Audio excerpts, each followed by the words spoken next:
Hello friends, zeta axis में आप लोगों का स्वागत है। और आज हम डिस्कस करेंगे मॉनसून रेनफॉल्स। इंडिया में जो रेनफॉल्स होते हैं वो कई सारे मैकेनिज्म से होते हैं, जिसमें western disturbance, pre monsoon rainfalls और रिट्रीटिंग मानसून रेनफॉल्स शामिल हैं। इस वीडियो में हम मानसून रेनफॉल्स और रिट्रीटिंग मानसून रेनफॉल्स दोनों ही डिस्कस करेंगे। वेस्टर्न डिस्टर्बेंस और प्री मानसून रेनफॉल की लिंक आपको डिस्क्रिप्शन में मिल जाएगी। तो जो मॉनसून वर्ड है ये अरेबिक मौसम वर्ड से लिया गया है और इसका मतलब होता है कि जो सीजनल विंड्स की डायरेक्शन चेंज होती है साउथ एशिया में, उसको ये मौसम कहते हैं। अगर हम ये एनिमेशन देखें तो हम देख सकते हैं कि विंटर में जब ITCZ सदर्न हेमिस्फीयर में होता है, तब हमारे इंडियन सब कॉन्टिनेंट पे नॉर्थ ईस्टर्न विंड्स फ्लो करते हैं। और यही जब मौसम बदलता है और ITCZ हमारे इंडियन सब कॉन्टिनेंट पे होता है, तब साउथ वेस्टर्न विंड्स हमारे इंडियन सब कॉन्टिनेंट पे फ्लो करते हैं। तो आप यहाँ पे देख सकते हैं कि कैसे सीजन के हिसाब से विंड्स की डायरेक्शन चेंज होती है हमारे इंडियन सब कॉन्टिनेंट में, और इसी को मॉनसून कहा जाता है। अब इंडिया में जो मॉनसून रेनफॉल आते हैं, इसके पीछे बहुत सारे फैक्टर्स हैं। ये उन कुछ फैक्टर्स की लिस्ट है। इन सभी फैक्टर्स को हम एक एक करके इस वीडियो में देखेंगे। तो जो सबसे पहला फैक्टर है वो है माइग्रेशन ऑफ ITCZ। ITCZ का मतलब होता है इंटर ट्रॉपिकल कन्वर्जन जोन। यहाँ पे दोनों ही हेमिस्फीयर के ट्रॉपिकल ट्रेड विंड्स एक दूसरे से मिलते हैं। ITCZ का जो पोजीशन है वो इस बात पे डिपेंड करता है कि अर्थ का कौन सा हिस्सा सन के डायरेक्टली अंडर है। अगर हम ये फिगर देखें तो इसमें हम देख सकते हैं कि समर में, जो कि यहाँ पे दिखाया गया है, हमारा जो इंडियन सब कॉन्टिनेंट है वो डायरेक्टली सूरज के सामने होता है। सूरज की किरणें डायरेक्टली हमारे इंडियन सब कॉन्टिनेंट पे पड़ती है समर के मौसम में, जो कि जून का टाइम होता है। अगर हम स्प्रिंग देखें यानी कि मार्च का समय देखें, तो इस समय इक्वेटर जो होता है वो हमारे सूर्य के सामने होता है और सूर्य की किरणें डायरेक्टली इस इक्वेटर पे पड़ती हैं। विंटर पे ट्रॉपिक ऑफ कैप्रिकॉर्न जो होता है वो सूर्य के सामने होता है और सूर्य की किरणें डायरेक्टली ट्रॉपिक ऑफ कैप्रिकॉर्न पे पड़ती हैं।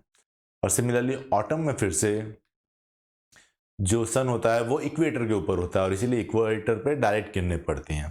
तो हम देख सकते हैं कि डिफरेंट सीजन्स में अर्थ के डिफरेंट पार्ट्स जो हैं वो सन के डायरेक्ट नीचे होते हैं, यानी कि सन की किरणें डायरेक्टली वहां पे पड़ती हैं।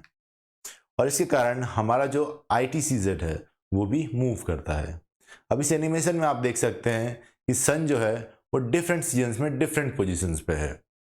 वो विंटर में यानी कि नवंबर दिसंबर में सदर्न हेमिस्फीयर में होता है और जून जुलाई के आसपास वो नदर्न हेमिस्फीयर में होता है। हमारा जो ITCZ है वो भी हमारे सन को फॉलो करता है कुछ हद तक। आप देख सकते हैं कि जब नवंबर दिसंबर का मौसम है तो ये ITCZ सदर्न हेमिस्फीयर में एक्सटेंडेड है और ये विंड्स नॉर्थ ईस्टर्न डायरेक्शन से फ्लो कर रही हैं।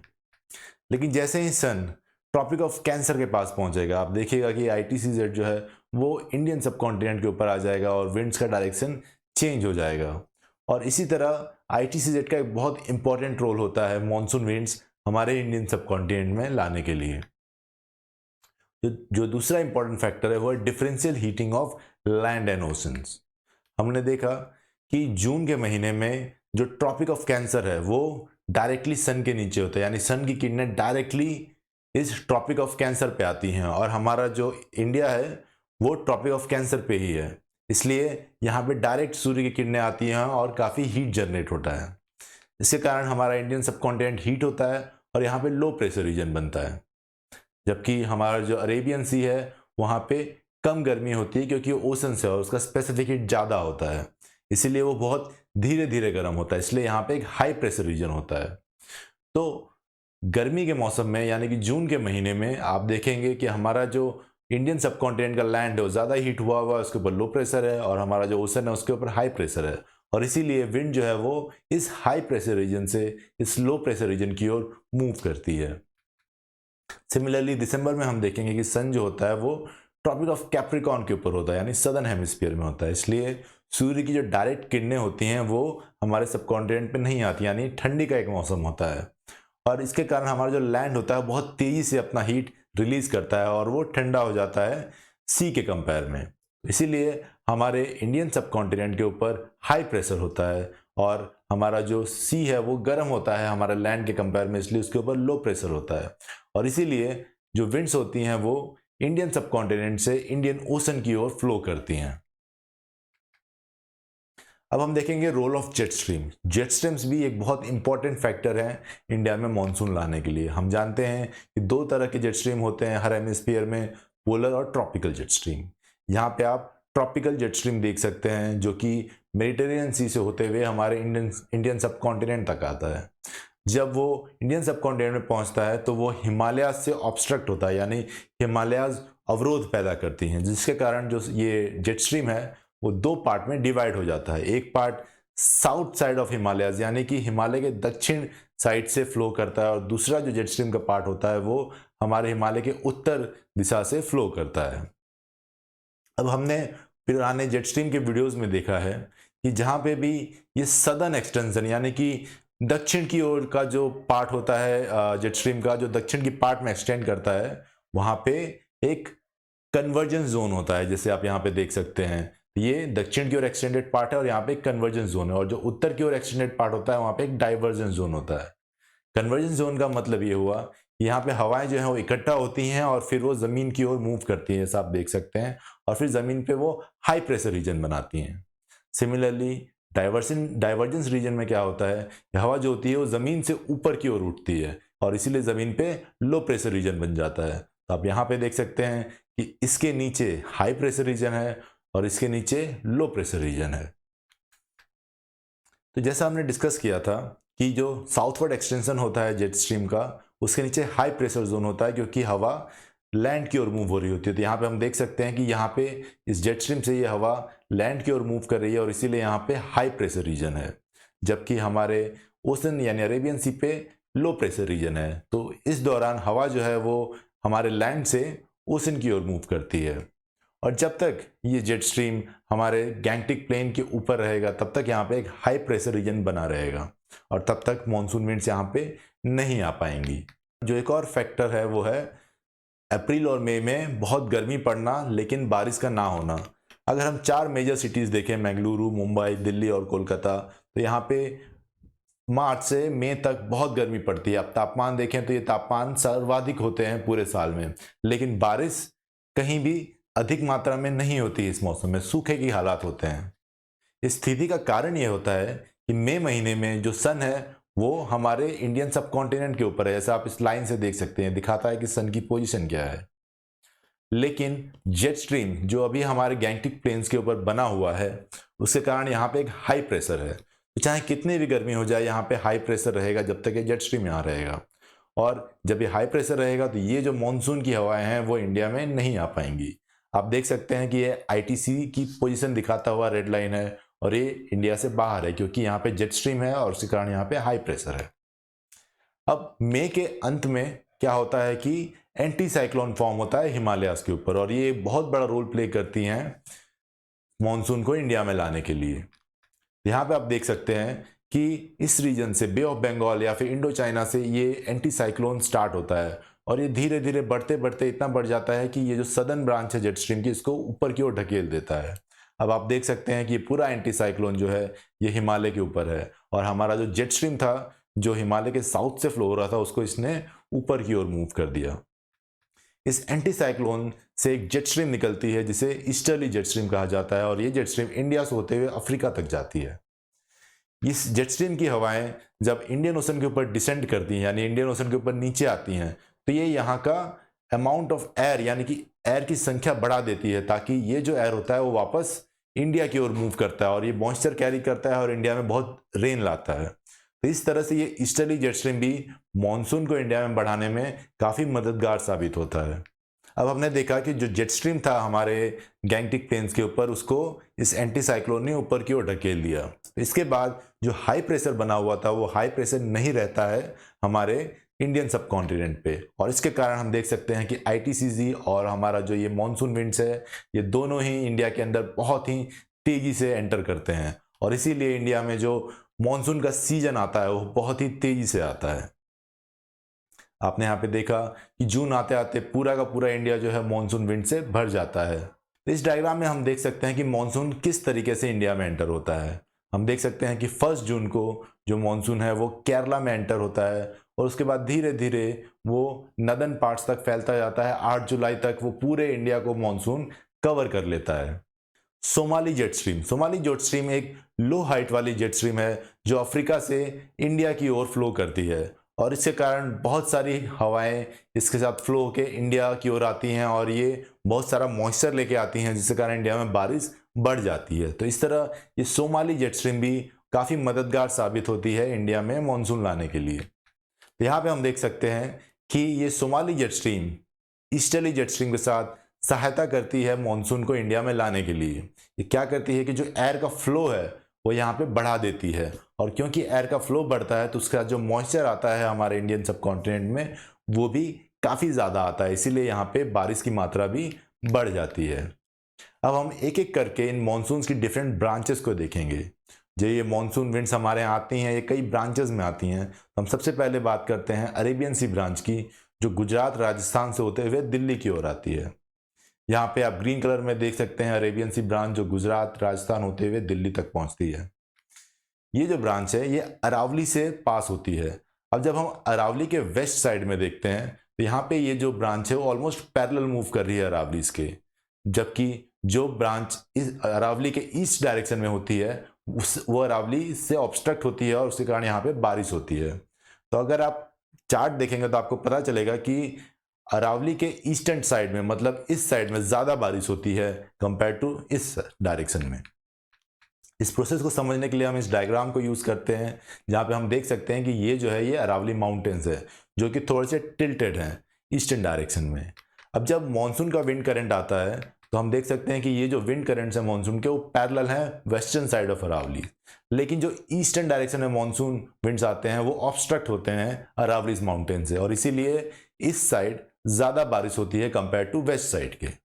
अगर हम राजस्थान का चार्ट देखें तो यहाँ पे देख सकते हैं कि हम 90 सेंटीमीटर बारिश होती है और ये बारिश की अमाउंट घटते जाती है जैसे जैसे हम वेस्ट में मूव करते हैं। अब हम अरेबियन सी का दूसरा ब्रांच देखते हैं जो सेंट्रल इंडिया से होते हुए छोटा नागपुर प्लेटू तक जाती है। यहाँ पे आप ग्रीन कलर से देख सकते हैं जो दूसरा ब्रांच जिसकी हम डिस्कशन करने जा रहे हैं। ये ब्रांच सेंट्रल इंडिया से होते हुए यहाँ छोटा नागपुर प्लेटू तक आता है। अगर हम देखें यहाँ पे तो ये जो हवाएं हैं ये वेस्टर्न घाट्स से ऑब्स्ट्रक्ट होती हैं और इसलिए इनको वेस्टर्न घाट्स के ऊपर से जाना पड़ता है, यानी कि यहाँ पे हवाएं जो हैं वो अपलिफ्ट होती हैं। अगर हम इस डायरेक्शन से देखें तो हम क्लियरली देख सकते हैं ये जो हवाएं हैं ये ऊपर उठ रही हैं और उसके बाद ये आगे जा रही हैं और इसके कारण जो यहाँ पे मॉइस्चर होता है इन हवाओं में उसका एडियाबैटिक कूलिंग होता है और इस कूलिंग के कारण यहाँ पे बहुत सारे क्लाउड्स फॉर्म होते हैं और उस क्लाउड से काफ़ी सारी बारिश होती है। तो इसीलिए वेस्टर्न घाट्स के विंडवर्ड साइड में हमें बहुत ज़्यादा बारिश देखने को मिलती है, लेकिन जब ये बादल वेस्टर्न घाट्स को क्रॉस करते हैं तो उनका जो मॉइस्चर होता है वो काफ़ी कम हो जाता है और वो दूसरे साइड में बहुत कम रेन दे देते हैं। अगर हम इसको समझना चाहें तो हम एग्जांपल लेंगे मुंबई और पुणे का। यहाँ पे आप देख सकते हैं कि मुंबई जो है वो कोस्टल रीजन में है, यानी कि वो समुद्र तट पे है और पुणे जो है वो मुंबई से करीब 200-300 किलोमीटर दूर है और वेस्टर्न घाट्स के दूसरी तरफ है। अब अगर हम रेन का कंपेयर करें तो देखिए एक ही महीने में मुंबई में कितनी बारिश हो रही है और पुणे में कितनी बारिश हो रही है और ये डिफरेंस इसीलिए है क्योंकि बीच में वेस्टर्न घाट्स है। हम यहाँ पे एक और चीज नोट कर सकते हैं कि इस पेनिनसुला का जो सदर्न रीजन है वहाँ पे बहुत कम मॉनसून विंड्स देखने को मिलते हैं। यहाँ पे अगर आप देखें तो मॉनसून विंड्स काफ़ी कम मात्रा में हैं। अगर हम 4 सिटीज़ लें, एक कोच्चि जो कि इस वेस्टर्न घाट्स के विंडवर्ड साइड में है, यानी कि जिस साइड से हवाएं आ रही हैं, और बाकी 3 सिटीज़ कोयम्बतूर, चेन्नई और मदुरई जो कि दूसरी साइड में, जिसे हम लीवर्ड साइड कहते हैं। और अगर हम इनका एनुअल रेन का ग्राफ देखें तो आप देख सकते हैं कि कोच्चि में तो इन महीनों में बहुत बारिश हो रही है जो मॉनसून सीजन का टाइम है, लेकिन अगर हम कोयम्बतूर देखें तो यहाँ पे बहुत कम बारिश है मॉनसून के टाइम में। सिमिलरली चेन्नई में भी रिलेटिवली बहुत कम बारिश होती है इस मॉनसून के सीजन में और मदुरई में भी आप देखें तो बहुत कम बारिश होती है इस सीजन में। तो इसका कारण समझने के लिए हम देखते हैं कि वेस्टर्न घाट्स का अरेंजमेंट या स्ट्रक्चर क्या है। अगर हम देखें टॉप व्यू तो हम देख सकते हैं कि वेस्टर्न घाट्स जो हैं वो यहाँ पे काफ़ी चौड़े हैं, जबकि उनकी चौड़ाई यहाँ पे बहुत कम हो जाती है। इसीलिए जो हवाएं आती हैं उनको यहाँ पे क्रॉस करना बहुत डिफ़िकल्ट हो जाता है। अगर हम साइड व्यू देखें तो हम देख सकते हैं कि वेस्टर्न घाट्स सदर्न एरिया में ज़्यादा ऊंचे हैं। यहाँ पे माउंटेन्स की हाइट बहुत ज़्यादा है। यहाँ पे अगर आप देखें तो यहाँ पे ज़्यादा ऊंचे माउंटेन्स नहीं दिखेंगे आपको इस पूरे एरिया में, लेकिन इस एरिया में जो माउंटेन्स हैं उनकी हाइट बहुत ज़्यादा है। तो जो हवाएं आती हैं उनको हाइट और इनकी चौड़ाई दोनों के कारण उनको बहुत डिफ़िकल्टी होती है वेस्टर्न घाट्स को यहाँ पे क्रॉस करने में, और इसीलिए इस रीजन में हमें बहुत कम मॉनसून विंड्स देखने को मिलता है। यहाँ पे आप देखिए कि जो मॉनसून विंड्स यहाँ नॉर्दर्न वेस्टर्न घाट्स में आते हैं वो क्रॉस कर लेते हैं, लेकिन जो मॉनसून विंड्स इस सदर्न एरिया में आते हैं वो ऑब्स्ट्रक्ट हो जाते हैं, क्योंकि यहाँ पे माउंटेन्स की हाइट बहुत ज़्यादा है और चौड़ाई भी बहुत ज़्यादा है। इसीलिए इस रीजन में हमें बहुत कम मॉनसून विंड्स देखने को मिलते हैं। अब हम देखेंगे बे ऑफ बंगाल ब्रांच, जो कि नॉर्थ ईस्ट से होते हुए दिल्ली की ओर जाता है। यहाँ पे हम ग्रीन कलर में देख सकते हैं बे ऑफ बंगाल ब्रांच, और ये जो ब्रांच है ये नॉर्थ ईस्ट में जाता है और यहाँ पे दो पार्ट में डिवाइड हो जाता है। एक पार्ट यहाँ से दिल्ली की ओर मूव होता है, ये वाला जो पार्ट है आप देख सकते हैं कि ये हिमालय के सदर्न डायरेक्शन से होते हुए ये दिल्ली पहुँच जाएगा, और एक जो पार्ट है वो सीधे नॉर्थ ईस्ट में अरुणाचल की ओर जाता है। जब ये पार्ट अरुणाचल की ओर जाता है तो यहाँ पे इसे दोनों साइड से ऐसे माउंटेन्स दिखते हैं और हवा बीच में फ्लो होती है, तो इसके कारण एक फनलिंग इफेक्ट होता है हमारे इन हवाओं पे, और उसमें जो मॉइस्चर होता है वो बहुत तेजी से ठंडा होता है और बहुत ज़्यादा बारिश देता है। इसका इफेक्ट आप इस रेन चार्ट में देख सकते हैं गुवाहाटी में, जहाँ पे बहुत ज़्यादा बारिश होती है मॉनसून सीजन में। ये इस फनलिंग इफेक्ट का एक असर है। अब यहाँ पे हम देखें तो ये जो इसका करंट है बे ऑफ बंगाल का, जो नॉर्थ ईस्ट से दिल्ली पे जाता है, तो वो हिमालय के कारण पूरे हिमालय के साउथ में काफ़ी बारिश करता है। बारिश का जो अमाउंट है वो यहाँ पे ज़्यादा होता है और धीरे धीरे कम होते जाता है, क्योंकि क्लाउड्स का जो मॉइस्चर है वो कम होते जाता है जैसे जैसे ये क्लाउड्स दिल्ली की ओर मूव करते हैं। दिल्ली में ये क्लाउड्स इस अरेबियन सी ब्रांच से मीट करके दिल्ली में बारिश करते हैं। अब अगर हम देखें तो हमें पता चलेगा कि यहाँ पे जो ये बे ऑफ बंगाल करंट है वो पैरेलल मूव करता है ईस्टर्न घाट से, और इसीलिए ये जो बे ऑफ बंगाल करंट है वो इस रीजन में बारिश नहीं देता है। अब हम बे ऑफ बंगाल के दूसरे ब्रांच की बात करेंगे, जो छोटा नागपुर प्लेटू जाता है। ये वाला ग्रीन कलर का ब्रांच देख सकते हैं, ये यहाँ से होते हुए छोटा नागपुर प्लेटू आता है और वहाँ पे ये अरेबियन सी ब्रांच से मिलता है और छोटा नागपुर प्लेटू पे बारिश करता है। छोटा नागपुर प्लेटू में भी अच्छे खासे माउंटेन्स हैं, जो हिमालय की तरह ऊंचे तो नहीं लेकिन फिर भी ठीक ठाक ऊंचे हैं, और इसीलिए ये दोनों, ये अरेबियन ब्रांच और ये बे ऑफ बंगाल ब्रांच, दोनों ही यहाँ पे काफ़ी बारिश करते हैं। इसीलिए आपको यहाँ पे एवरग्रीन फॉरेस्ट भी देखने को मिलते हैं। अभी तक हमने देखा था कि मॉनसून से कैसे इंडिया में बारिश आती है। अब हम देखेंगे रिट्रीटिंग मॉनसून के बारे में। रिट्रीटिंग मॉनसून वो होता है कि मॉनसून जब धीरे धीरे हमारे इंडिया से बाहर निकलता है तो उस प्रोसेस को रिट्रीटिंग मॉनसून कहा जाता है। हमने देखा था कि हिमालय के ऊपर एक एंटी साइक्लोन बनता है मई के महीने में, जिसके कारण जो जेट स्ट्रीम का जो साउथ वाला पोर्शन था वो ऊपर की ओर मूव हो जाता है, और इसी कारण ये मॉनसून विंड्स हमारे इंडियन सब कॉन्टिनेंट तक पहुंच पाती हैं। लेकिन सितंबर आते आते हम देखते हैं कि ये जो एंटी साइक्लोन और ये जो ईस्टर्ली जेट स्ट्रीम है, ये दोनों ही धीरे धीरे वीक हो जाते हैं या फिर खत्म हो जाते हैं, और इसके बाद क्या होता है, ये जेट स्ट्रीम जो नॉर्थ में मूव हुआ था ये वापस धीरे धीरे अपनी जगह पे आ जाता है और हिमालय के साउथ में फ्लो करता है। इसके साथ ही आप देखेंगे कि यहाँ पे हाई प्रेशर बन जाता है और ये जो मानसून की हवाएं थी वो वापस इंडिया से बाहर चली जाती हैं, और इसी तरह ये मानसून विंड्स हमारे इंडिया से बाहर हो जाती हैं और एक नॉर्थ ईस्टर्ली विंड फ्लो होता है हमारे इंडियन सब कॉन्टिनेंट पे।